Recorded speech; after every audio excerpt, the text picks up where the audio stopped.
kelompok 6 dengan NIM 215120004. Saya Fitriani dengan NIM 215120012. Saya Nita Rahayu, NIM saya 2151210. Sekian.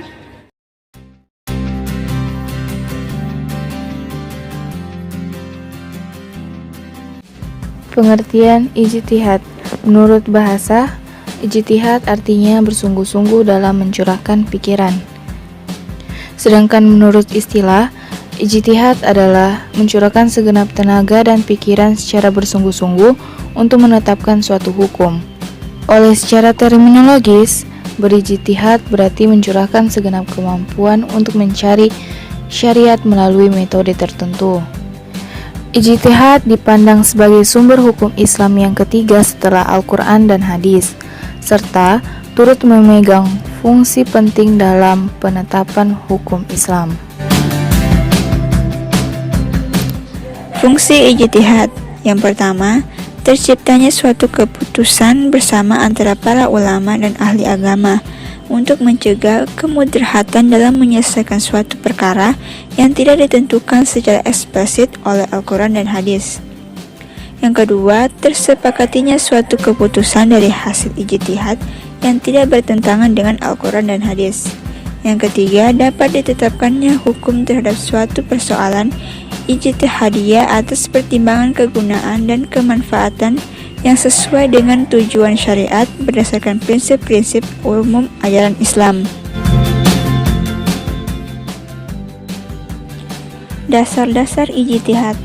Adapun yang menjadi dasar ijtihad ialah Al-Quran dan Al-Sunnah. Di antara ayat Al-Quran yang menjadi dasar ijtihad adalah sebagai berikut. Sesungguhnya kami telah menurunkan kitab kepadamu dengan membawa kebenaran, supaya kamu mengadili antara manusia dengan apa yang telah Allah wahyukan kepadamu. Dan janganlah kamu menjadi penantang orang yang tidak bersalah, karena membela orang yang berkhianat. Quran Surah An-Nisa ayat 105. Adapun sunnah yang menjadi dasar ijtihad diantaranya hadis Amr bin Al-As yang diriwayatkan oleh Imam Bukhari, Muslim, dan Ahmad yang menyebutkan bahwa Nabi Muhammad bersabda, apabila seorang hakim menetapkan hukum dengan berijtihad kemudian benar, maka ia mendapatkan 2 pahala.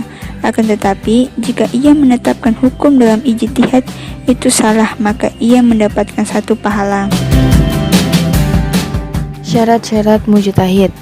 Meninjau syarat-syarat yang harus dimiliki oleh seorang mujtahid, Wahbah Az-Zuhaili menyimpulkan ada 8 kriteria syarat yang harus dimiliki dan dipenuhi oleh mujtahid.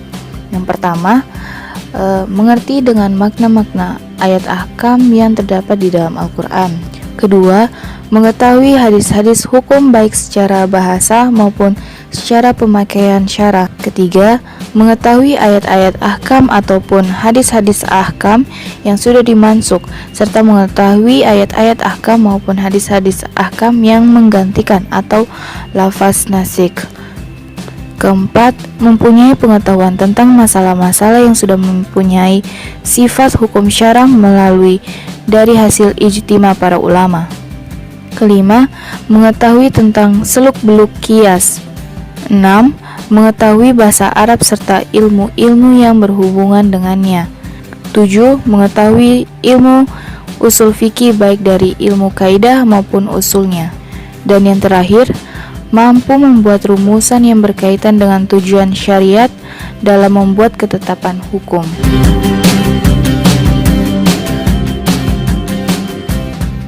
Metode ijtihad.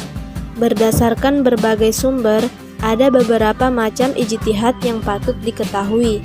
Beberapa macam ijtihad yang dimaksud antara lain: A. Ijma. Ijma adalah salah satu jenis ijtihad yang dilakukan para ulama dengan cara berunding, berdiskusi, lalu akhirnya muncul suatu kesepakatan untuk menyelesaikan suatu permasalahan. B. Qiyas.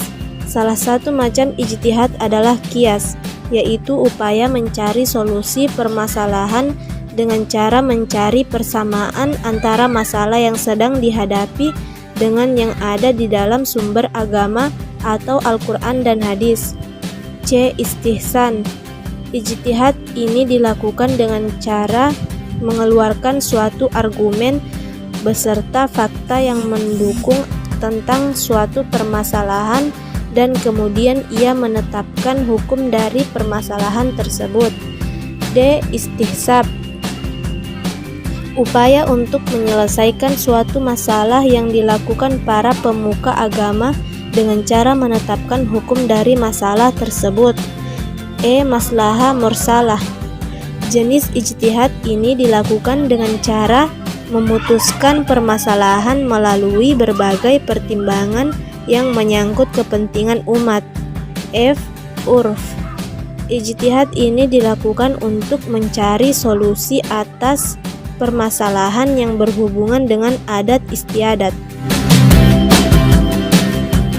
Contoh ijtihad yang pernah dilakukan oleh Umar bin Khattab. Suatu peristiwa di zaman Khalifah Umar bin Khattab di mana para pedagang muslim bertanya kepada Khalifah, berapa besar cukai yang harus dikenakan kepada para pedagang asing yang berdagang di negara Khalifah? Jawaban dari pertanyaan ini belum dimuat secara terperinci dalam Al-Quran maupun hadis. Maka Khalifah Umar bin Khattab selanjutnya berijtihad dengan menetapkan bahwa cukai yang dibayarkan oleh pedagang adalah disamakan dengan taraf yang biasanya dikenakan kepada para pedagang muslim oleh negara asing di mana mereka berdagang. Sekian dari kami, kelompok 6. Apabila ada kekurangan mohon dimaafkan. Wassalamualaikum warahmatullahi wabarakatuh.